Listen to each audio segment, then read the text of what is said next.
Hey, before we get started, we've got a question for you. How can we pray for you? I love this question because I we knew you talk would about love a lot of serious things here on Family Life today. And those details about our families, they often need our prayers. So can we pray for you? We're serious. Yeah, so here's how you can let us know. Text FLT plus your prayer request to 80542 to let us know, and it would be our privilege to pray for you. That's text FLT plus your prayer request to 80542. We want to pray for you. As a 15-year-old, I remember that was a time where I genuinely had nothing to turn to but the Lord. I almost lost my life because I was so underfed and struggling so much. But I look back on it now, and it was one of the most beautiful times in my life because it was in that suffering that I really felt like I met Jesus.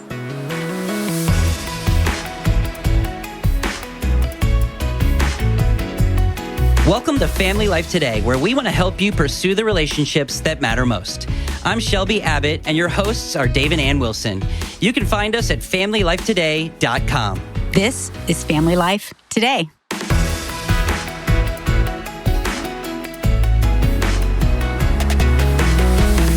So here's three words you don't often hear together. Okay. You ready? Yeah. You don't even know where I'm going, Nope, do you? I don't. Real life loading. Ooh, yeah, this is going to be a good one. I mean, you don't always put those three together. It sounds super cool, but do you know what it means?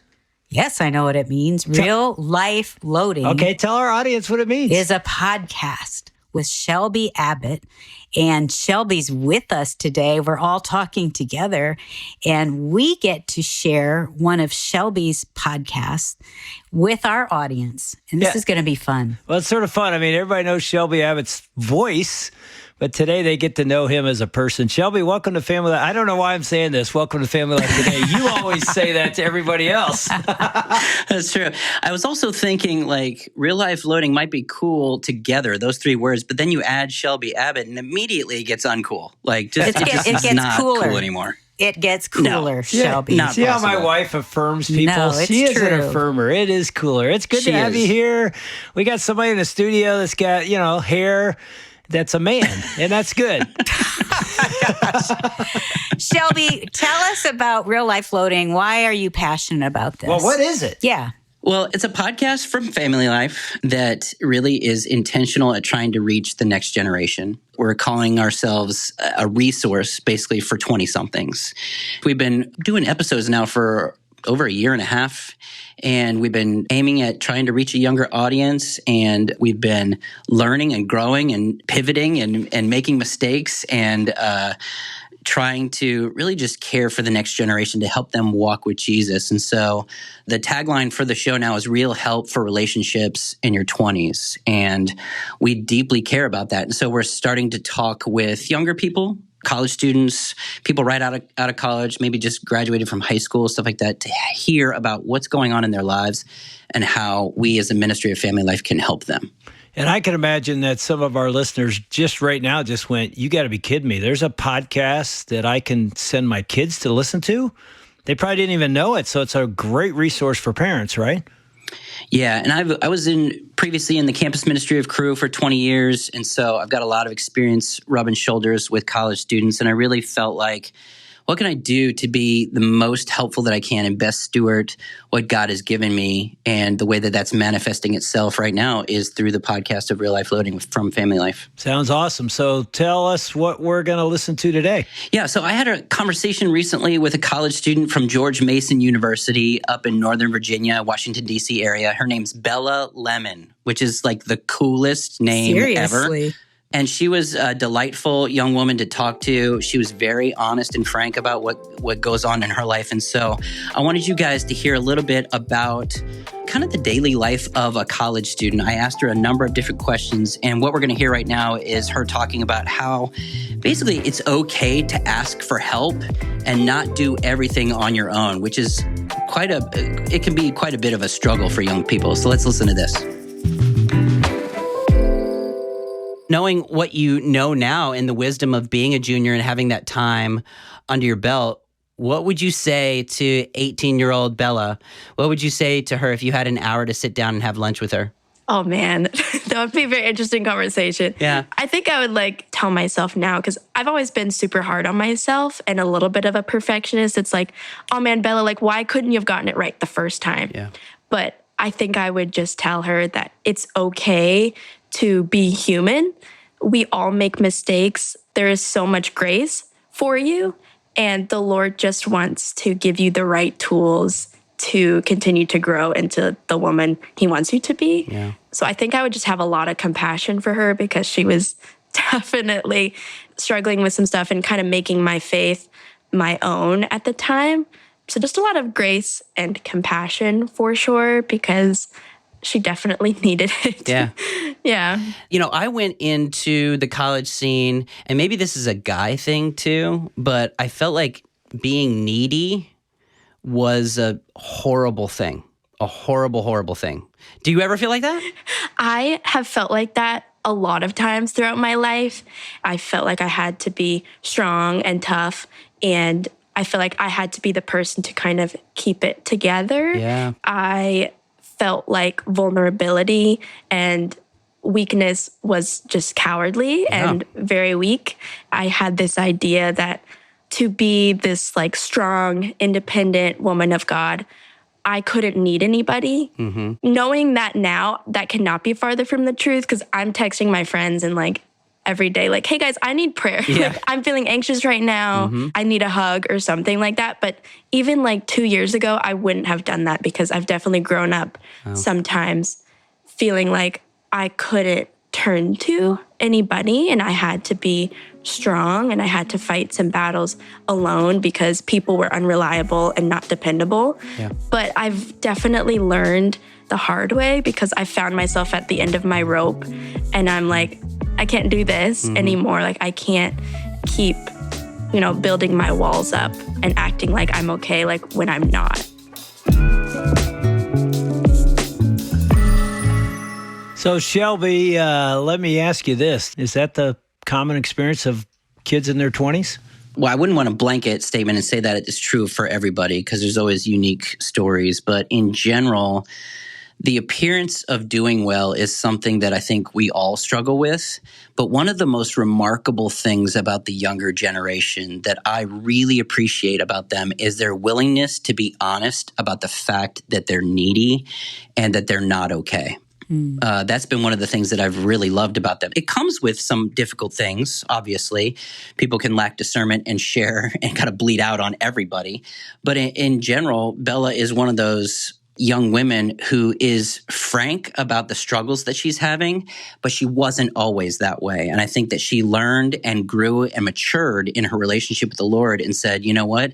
There is grace in my failings. And I think young Christians are experiencing that more and more often. And so I dare to say yes to answer your question, but I'm not 100% certain if it applies to everybody in that demographic. As I'm listening this kind of with those parental ears, and I think a lot of us are listening like that because maybe you have college or high school students or young adults that are either in your home or living, within proximity, and you're engaging with them.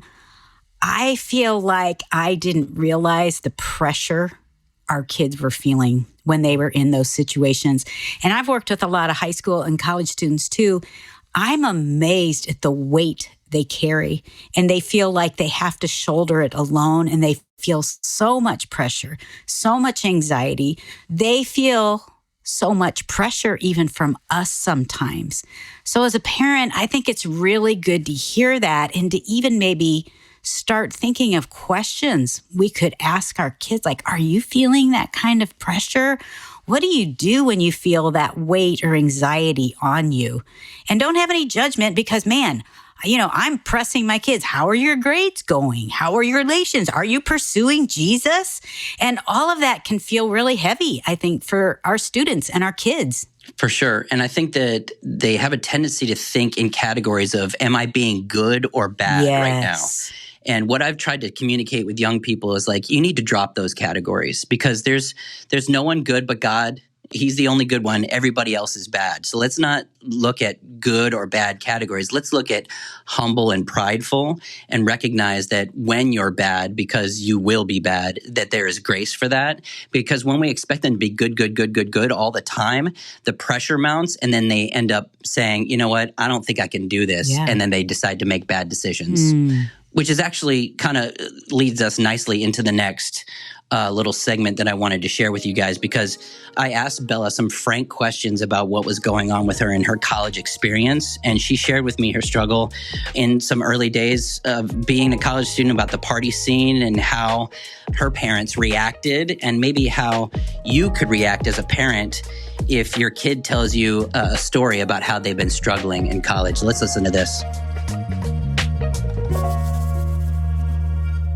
As you think about your college experience, what's been maybe the worst part of your college experience so far? Worst part of my college experience, I would say, is just the worldly influences that can get in the way of just life. So just friendships that would kind of go in and out, relationships that were not godly, that kind of, force your affection on anything other than Christ. That was really hard to let go of.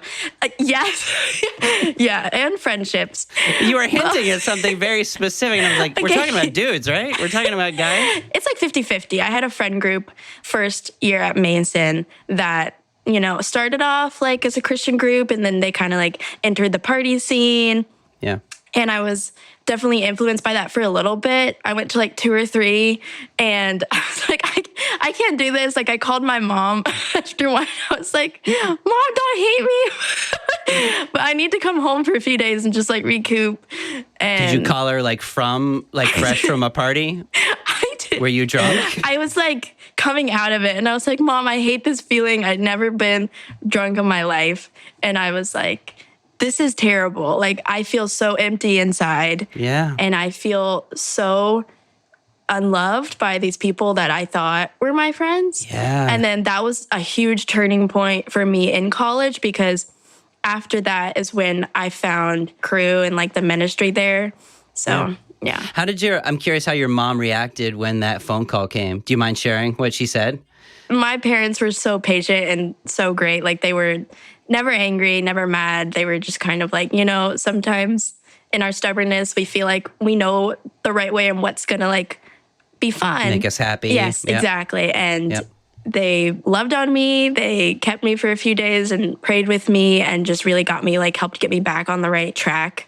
My mom is definitely someone that I go to for such spiritual wisdom and guidance. I feel like she gets me, and we're very similar, and our stories are pretty similar. So she's like, I've been there. Like, don't beat yourself up, but there's some changes that need to be made. And it was really hard too, because at that time I was living on my own for the first time. So that also like played a little bit of a part into it. So I owe them a lot for just, disciplining me with love and grace, but also pushing me towards remember why the Lord has you on campus, and it's to be a light, not to succumb to the darkness. And that stuck with me. And I was like, okay, I want my joy back. I want my peace with the Lord back. And so that was a huge turning point in my faith.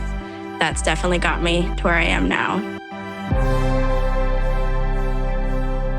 Shout out to Bela's parents, right? Yeah, I was just going to say. Amazing. They just modeled for all of us what it looks like when your child is making decisions you don't agree with. I mean, so many of us would just freak out, and it would do the opposite. It'd probably push our children to keep making those bad decisions. So I think a great question would be to us as parents, why do we freak out? If our kids fail or they come to us like, I've been partying, I've really been tempted, I'm trying to think for myself, why would I freak out? Because I did freak out sometimes, and it was because of fear. Fear that this would continue on, or fear that they'd get trapped or they'd make some really bad life choices. I would say I think it's fear of that. I had 2 alcoholic parents. So, man, when you see one of your kids starting to drink, it's like that's a gun that might have a bullet in it. You don't just play with that. But the other side, I think the fear is what people think of us as parents. Like we care more about our image than really walking beside our child to say, okay, I've been there. What's going on? How can we help you? And giving grace and yet discipline, like Bela said at the same time. Yeah, they both gave grace to her. And then the thing that I felt was super noteworthy from her parents were like, you went to campus to be a light, not to succumb to the darkness. Yeah. And I know of many Christians in the past who have been like, I'm going to be a light for Jesus here. I'm going to go do that here. And then they end up being affected by the world. And frankly, I mean, I'm trying to imagine my own daughter is just about to turn 13. So we're still 5 years away from her leaving the house. But I'm trying to imagine that phone call from her of calling from a party. She got drunk and she feels bad. And like, how would I respond? I'm not sure in where I'm at right now, I would respond the way Bella's parents did. So it's super impressive. And so, not just a great example, but like, hey, I want to allow that to examine me and I want to change. I think now, Shelby, is the time to determine what your response will be. Yeah. Because I just didn't expect it. And so I hadn't thought through what should my response be. And so most of the time I blew it.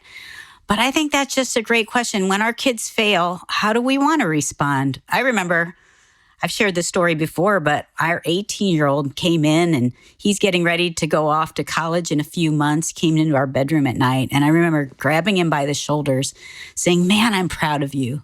I just love who you are. You're such a light. You're such a leader. You're going to impact your campus for Jesus. And he's like, okay, whatever, Mom. And he walked out of the room.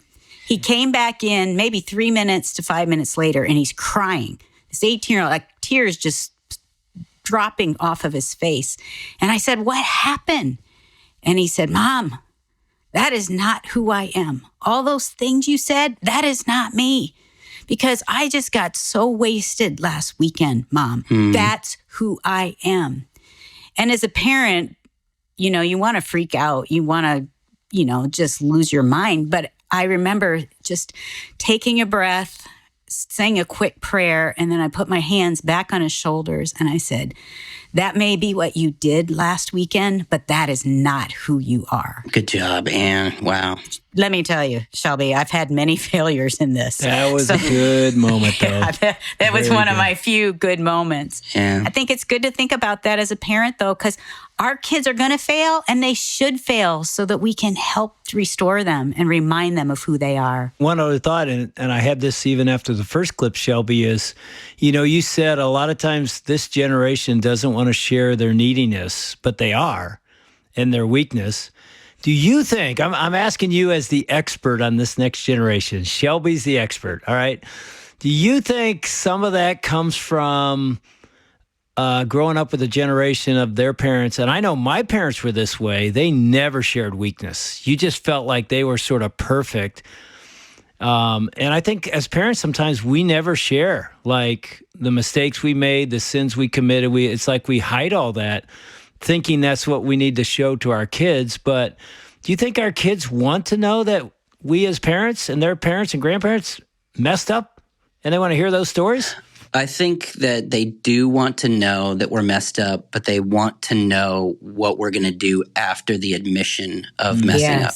Yeah. One of the things that my wife and I, Rachel, have been really adamant about is admitting when we're wrong to our kids and apologizing and asking for forgiveness, because asking for forgiveness is really something that I don't want my kids to go, yeah, my parents were perfect. I don't want them to do that because we're not. And I want them to go, yeah, my parents weren't perfect, but they owned their stuff. Yeah. They were willing to admit them when they were wrong, because that, I think, only does benefit of our relationship to help them to know that they could walk into my door anytime and talk to me about how they've failed. Because I want them to know that the Christian life isn't about doing everything correctly. It's about living in the grace of the Lord Jesus Christ. That's what I want them to know. Yeah. Do I want them to make mistakes that like affect the rest of their life? Of course not. I don't want them to go down dark roads, because living in holiness is what God calls us to, because it's the best way to live. And I want them to live that way. But at the same time, I don't want them to be afraid that they're going to step on a landmine just by stepping out of line every now and then. And if they go to me and my wife, they're going to, I can't talk to mom and dad about this. No. I want the opposite of that. I want them to always feel like they have the freedom. And that probably comes a lot easier if they know that that we are aware that we're failures as well. That'd be a great question to ask our kids. Do you feel like you can come to us when you have failed miserably? Yeah. And then if not, why not? Yes. Right. And then say, hey, how can I change?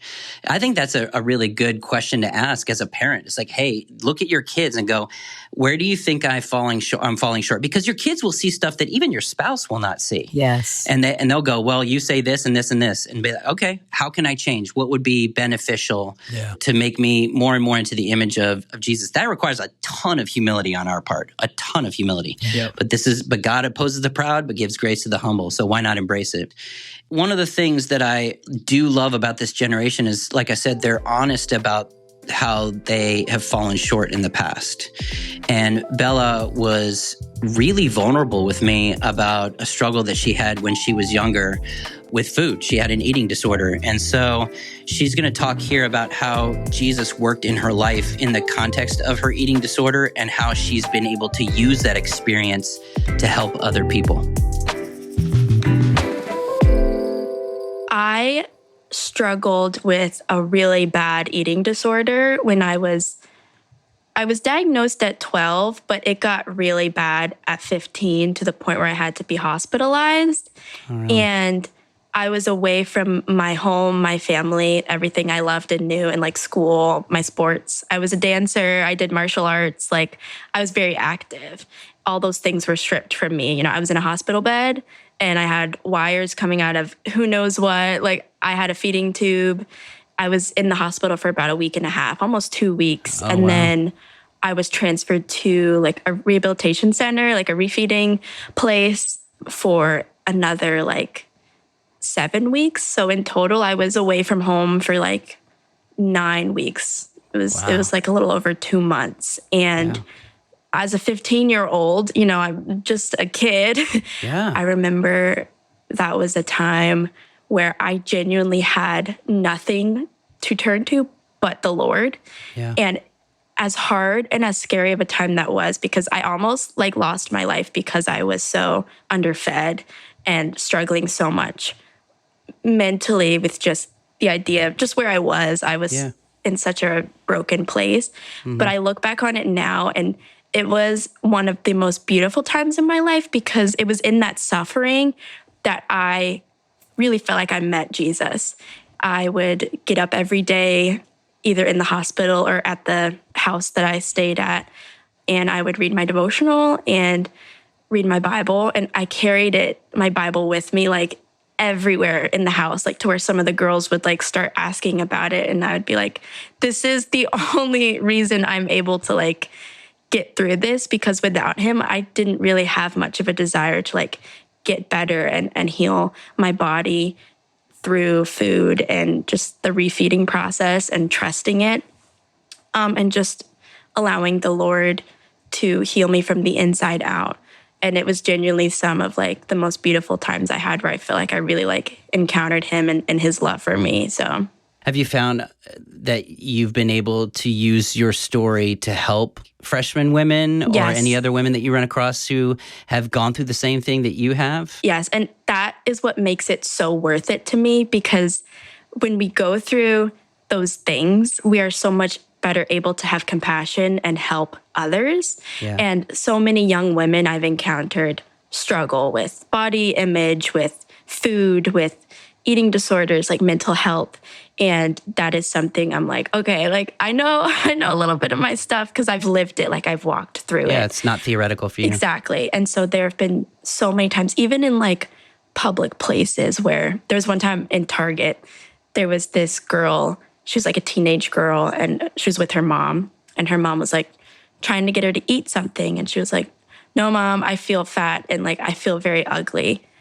I asked the Lord, like in that moment, I was like, I really feel like I want to say something to her, God, but I just pray that it comes across well and that her mom is not think it's weird that I'm like talking to her about this. So I remember like I pulled her aside for like just like 15 seconds and was like, hey, I've been there and I've struggled with this. You are beautiful and you deserve to eat. You need to take care of yourself. Her mom heard it and she was like crying. And then the little girl was like, well, not little girl, she was like a teenager. She was like, thank you. I really needed to hear that.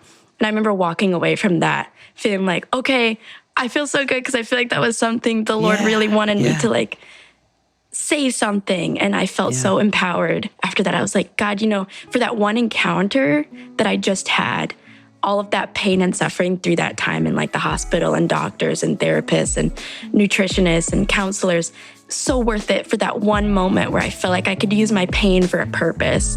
And that's what's fueled me so much, just to use pain for purpose. And that's something that's always stuck with me since then.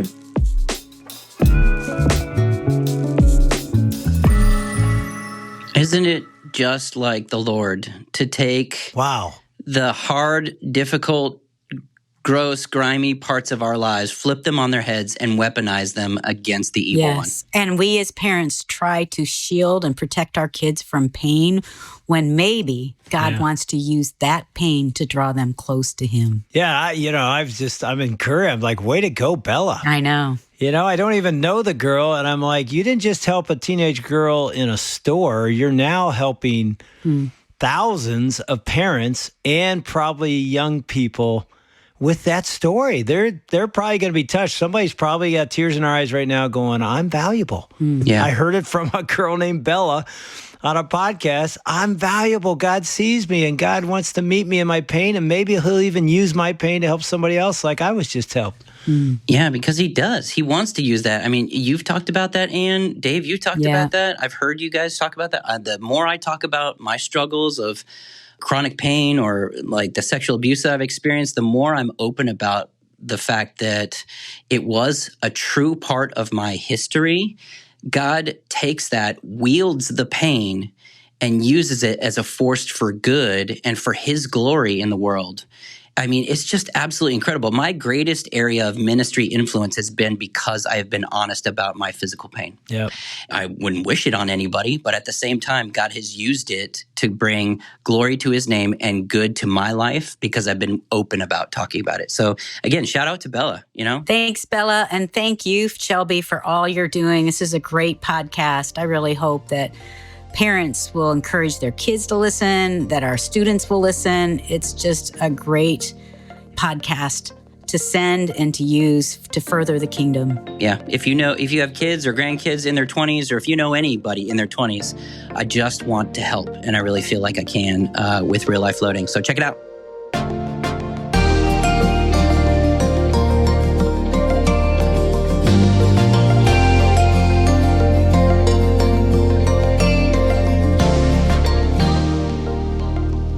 I love talking with college students. Young people just make me so excited for what God is going to do in the future. And I've loved the opportunity to sit down with Dave and Ann Wilson today to talk with them as we process my conversation with Bela Lemon. As you know, I'm Shelby Abbott, and you've been listening to Dave and Ann Wilson today with me and Bela Lemon on Family Life Today. It's May 31st, and as we are a donor-supported ministry here at Family Life, every gift that you give through the end of the day today will be doubled, dollar for dollar, up to, get this, $550,000. That's right. When you become a monthly partner with us today, and it's the last day to do it, your gift is going to be doubled dollar for dollar. That means that if you gave a gift of $100 a month, it actually becomes $200 a month for the rest of the year. And if you gave a one-time gift of $50, it actually turns into $100. So being a monthly donor to Family Life is really a partnership that will help you to be on mission with us all year long. It's not an exaggeration at all to say that you are making the ministry of Family Life possible. And as our thank you to you when you become a partner with us here at Family Life, we're going to send you a copy of Chris and Elizabeth McKinney's book called Neighborhoods Reimagined. In addition to that, when you're a monthly partner, you get to participate in a new online community and be a part of the conversation with us here at Family Life, including a live Facebook event with the Wilsons and myself on June the 5th at 7 p.m. for all monthly partners. So if you want to join with us, if you want to link arms with us, become a part of this ministry, you can head online to FamilyLifeToday.com and click on the Donate Now button at the top of the page to have your gift doubled. Or you can find our link in the show notes or give us a call at 800-358-6329. Again, that number is 800, F as in family, L as in life, and then the word today. Now, coming up next week, joining Dave and Ann Wilson in the studio is the one and only Michael Card. He's going to talk about his experience in the Christian music world and his faith journey and the mentors who helped him along the way. We hope you'll join us for that. On behalf of Dave and Ann Wilson, I'm Shelby Abbott. We'll see you back next time for another edition of Family Life Today. Family Life Today is a donor-supported production of Family Life, a Cru ministry, helping you pursue the relationships that matter most.